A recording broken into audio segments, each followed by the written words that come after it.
بسم الله الرحمن الرحيم kusoo dhawaada shabakada sologroups.com ee laga barto cilmiga ICT iyo English oo ku baxa luqadda afka Soomaaliga magacaygu waa Cabdinaasir Ismaaciil emailka mar walba aad nala soo xiriiri kartaan waa info@sologroups.com PHP iyo MySQL طبعا kan waa a request lesson ama 10 ay soo weydiiyaan qaar ka mid ah ardayda wax ka barta shabakada laakiin mar walba wuxuu la xiriiraa casharada taxanaha ah ee mar walba ka socda shabakada isla markaana aad u xiisaha badan waa programming language kana waa database way la socdaan ilaa ay ka dhamaadaan waxaanu baran doonaa insha Allah how to capture an IP address in a PHP capture erigan haddii ay maqashid waa qabashada sideen u qabanaa internet protocol cinwaankiisa annagoo isticmaalina PHP طبعا programming PHP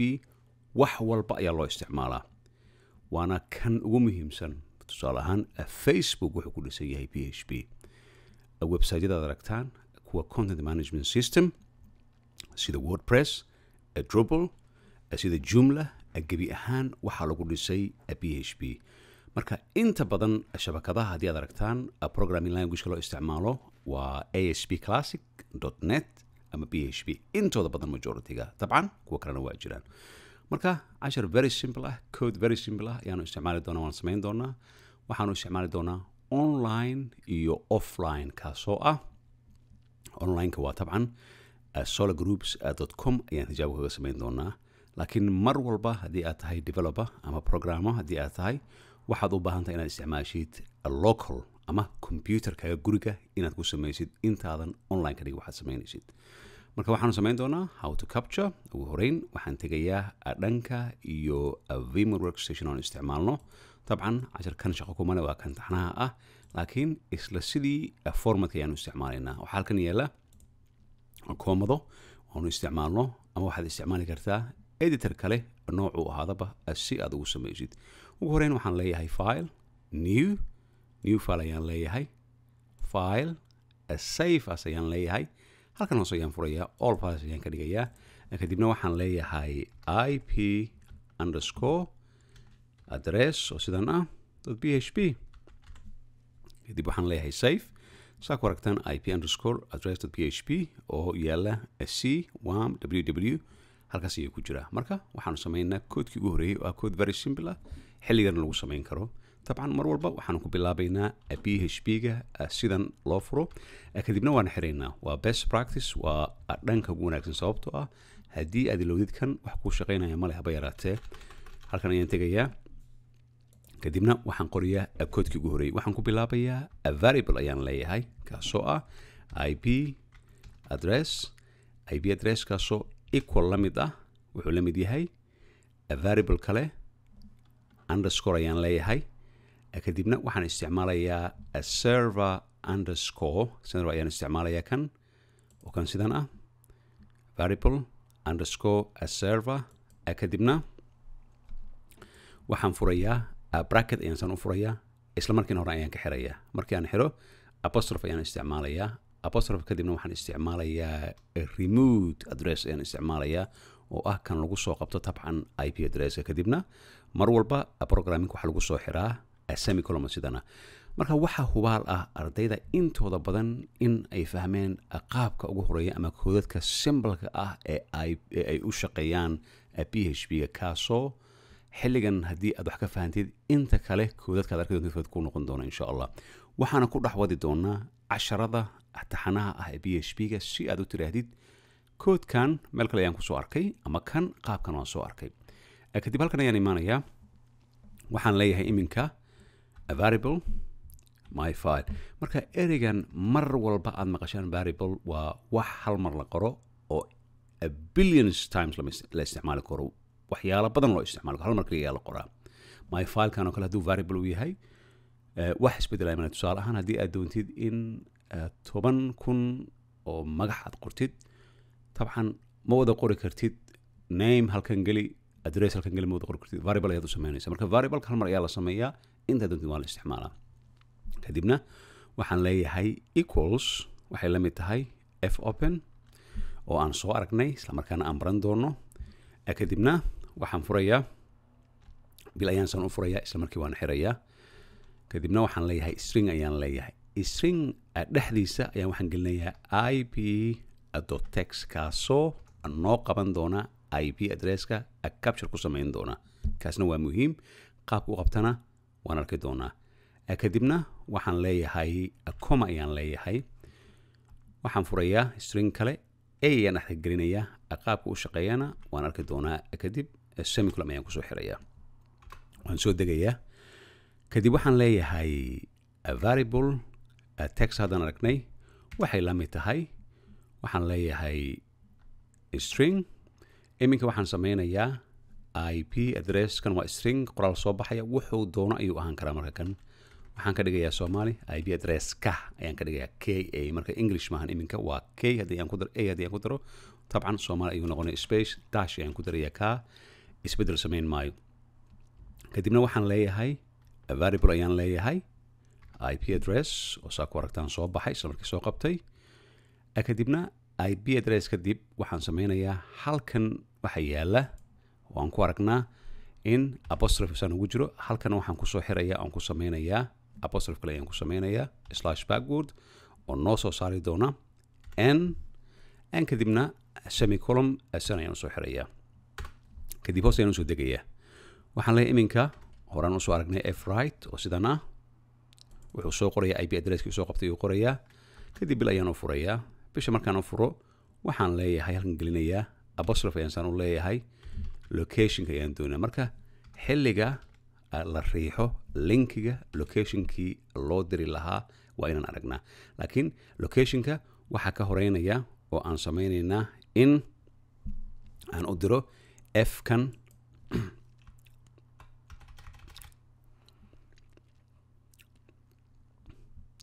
f right kadib waxaan furayaa bil ayaan furayaa isla markii systemka ayaa automatic u xiraya waxaan leeyahay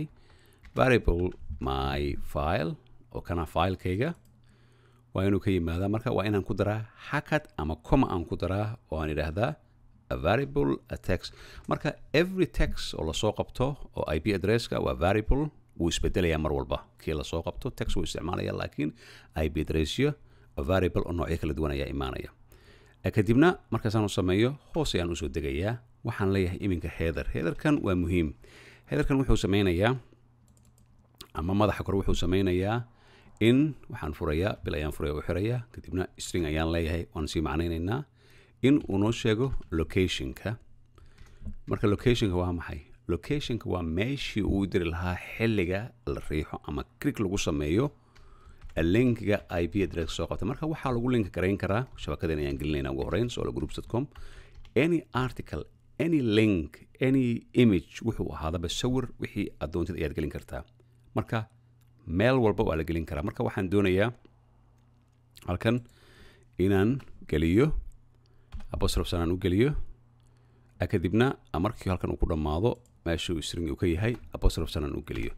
marka kan wuxuu sameynaya shaqadiisa headerka waxay tahay in locationka uu ahaado sologroups.com ayuu ku geynayaa haddii google aad ka dhigtid google ayuu ku geynaya sababtuna waxay tahay link ayaad waxaad leedahay qoraalkan akhri haddii qofka uu riixo ip addresskiisa automatic ahaan ayaa loo soo qabanaya marka saas ayuu shaqadaas ayuu qabanaya semicolon ayaan leeyahay ugu dambeyn waa xiraya tabcan waxaan leeyahay f close ayaan saan u leeyahay markii saan u xiro waxaan leeyahay bil ayaan furaya waan xirayaa kana tabcan haddii aad doontaan ingiriis ayaan kugu sheegayaa kadibna waxaan leeyahay variable waxaad xirtaa fileka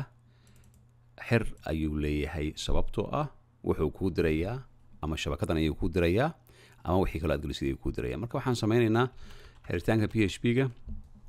ayaan halkan keenaynaa marka very simple kan waa localka ma ahan online kan aadaya kan online xoogaa yar waa ka yara duwan yahay marka waxaan leeyahay file ayaan leeyahay isla meesha ayuu save ka dhigayaa marka waxaa xusuus mudan waxaan isticmaalnaa vimar ayaan isticmaalaynaa tan kale dhanka network haddii aan eegno waxaan isticmaalaynaa laba network ayaan isticmaalaynaa markuu sidan yahay labadaas network oo haddii halkan aan tago runtii programmingka iyo kan waa soo shaqeyn ma aragtaan ivp6 ivp4 oo kan kore kan ayaan isticmaalnaa hadda kaasoo ip addresska localku kaa siin lahaa 127.1 wuxuu kaa siinayaa ip addresska v version 6 ayuu ku siinayaa kaasoo ah laba dhibcood isdul saaran hal oo haddaan arki doono marka IP addresska noocaas laakiin online markuu yahay wuxuu soo qabanayaa active variable IP address ayuu soo qabanaya safe ayaan ka dhignay waxaan furayaa internetka localka ayaan furayaa iminka waxaan leeyahay local host kadibna waxaan leeyahay IP_php haddii sanaan u idhaahdo isla markii wuxuu aaday saa ku aragtaan sologroups.com ayuu aaday marka IP addresski ma soo qabtay kii localka ahaa kan ayaan furayaa waxaan tegayaa c ayaan tegayaa wamb ayaan tegayaa ugu horeyn waxaan furayaa www-ga waxaa indhaha kusoo dhacaya in uu noo soo qabtay ugu horeyn IP intaanan furin bal aan eegno siduu kusoo qabtay wuxuu kusoo qabtay koodka haddii aan raacno halkan waa kan sidaan ugu sheegnay ugu horeyntii my file fopen ip.text kan waa ip.text waa text waa ujeedaan waa ip.text markaasaanay usoo qabtay kadibna my file kan variablekaasaan noqonaya marka laba jeer haddii aan furo waa ujeedaa IP addresska waa kan waad aragtaa IP addresska ka aan ku darna waa kan saan usoo qabtay marka kan wuxuu ahaa string aan dhexda ka gelinay marka IP addresski waa kan marka kani tabcan waa bilowga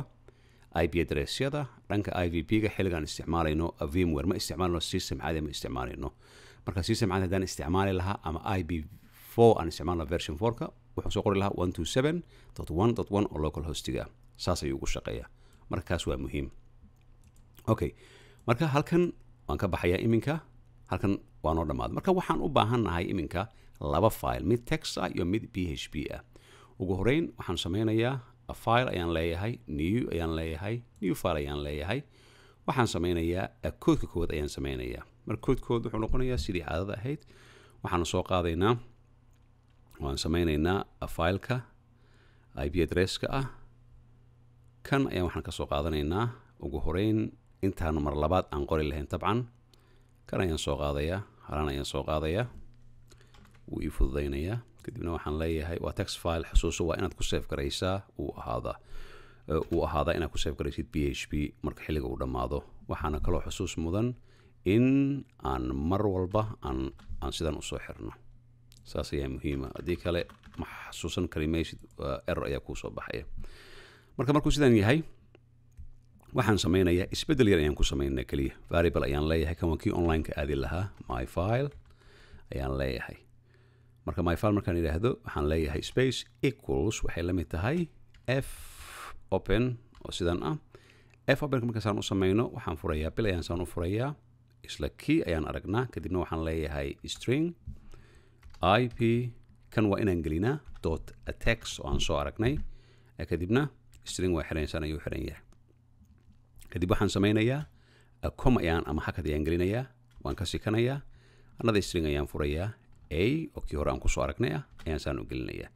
markaan saan u geliyo kaas waa xirmaya markuu saan u xirmo wuxuu noqonayaa kan hadduu shaqeyn waayo ilaan kan waa online waxaan leeyahay or ama dhimo die haddii uu shaqeyn kari waayo string waa naqaanaa enable hadduu noqon kari waayo waxaan ku bilaabayaa enable to open hadduu furi waayo file marka errorkaas waa inuu soo gala haddii file uu furi waayo kadibna waxaan leeyahay string ayaan kusoo xirayaa halkan kana waa xiran yahay kana semicolon ayaan kusoo xirayaa inta kale isku si ayuu u shaqeynayaa marka waxaan sameynayaa kan ayaan soo qaadayaa kaasoo ahaan doona kan waxaan ka dhigay IP address kaga ayaan ku daynayaa IP address ka heshay si uu kala saaro kan waa online-ka kan waan soo qaadaya copy ayaan leeyahay halkan ayaan keenayaa base ayaan ku leeyahay koodkaas isku wada mid kadibna waxaan sameynayaa inta kale ee koodka ah there's no difference waa isku mid ayuu ahaanaya f right-ka siisu ayuu ahaanaya headerka sidiisuu ahaanaya waxaan kaliya bedelaynaa kan kale waxaan ku bedelaynaa shabakada solar security ayaan ku bedelaynaa hoos ayaan tegayaa kan meeshuu kan saan ka yahay waxaan ku bedelayaa solar security inuu aado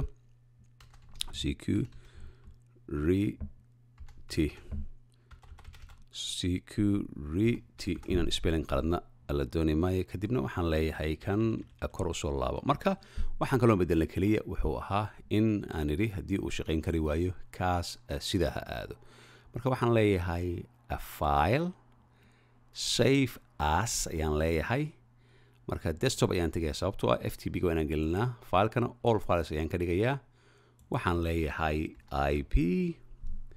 underscore address waxaan leeyahay .php ayaan leeyahay safe ayaan leeyahay marka waxaan doonayaa halkan ayuu yaallaa sidii banaankan ku yaallaa banaankan soo dhigay banaankan ayuu yaallaa la arki maayo laakiin gadaal ayaa laga arkaya insha allah dhanka kale ayaa laga arkaya marka kaas markaan saan u sameeyo iminka waxaa kaloon u baahanahay inaan sameeyo simply file ayaan leeyahay new markii saanaan u furo empty ayuu ahaanayaa kan waxaan ku save garaynayaa waxaan leeyahay file save as waa text file isagoo ah sidan waxaan ku save garaynayaa ip.txt oo aan idin micnayn doono desktopka ayaan dhigayaa isna waxaan samaynayaa waan soo qaadayaa waa ka yara duwan yahay markii aan saan usoo qaado banaanka ayaan keenayaa markii aan keeno waxaa halkan ii yaallaa minimize ayaan leeyahay kana minimize ayaan leeyahay ftp-ga ayaa ii furan sologroups.com oo live ah marka waxaad aragtaa kii hadda aan samaynay oo ahaa ip address.php iyo ip.text oo empty waxba aan ku jirin halkan desktopka ay yaalaan oo systemka caadiga labadooda highlight ayaan ka dhigayaa right click ayaan leeyahay upload ayaan leeyahay isla markii hore ay ka soo gelaa marka wuxuu u baahan yahay refresher inaan ku sameeyo textiga hore ayuu ka soo gelayaa kan marka hadduu ftp sidaan kugu shaqaynin refresher halkan looga dhigaa hadduu soo geli kari waayo waa lagu celiyaa halkan ayaa la tagaa dusha mar labaad waxaa leedahay upload ku sameeya ayaad leedahay isla markii transfer ayuu ku sameeyay waad ku aragtaan kan kale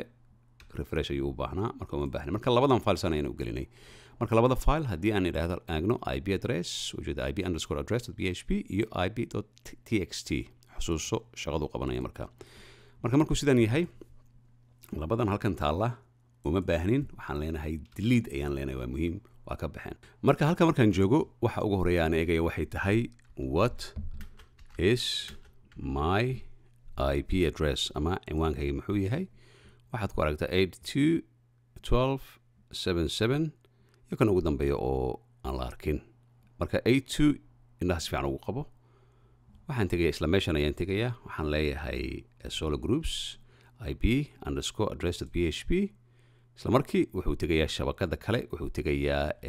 solo security oo asaa ku ogtihiin aan ku link garaynay kaasoo ah halkan haddii aan eego koodkeeni ugu dambeeya waa ujeedaa solo security.com ayuu aadayaa aadidda waxaa kasii muhiimsan isagoo ftp-ga ku laabta oo haddii aan idhaahdo refresh aan idhaahdo right click internet protocol.text aan idhaahdo markuu soo galo kadib waxaan tegayaa desktopka ayaan tegayaa halkan ayaan keenayaa kii aan copy ku sameeyey haddii aan furo maxaad ku aragtaa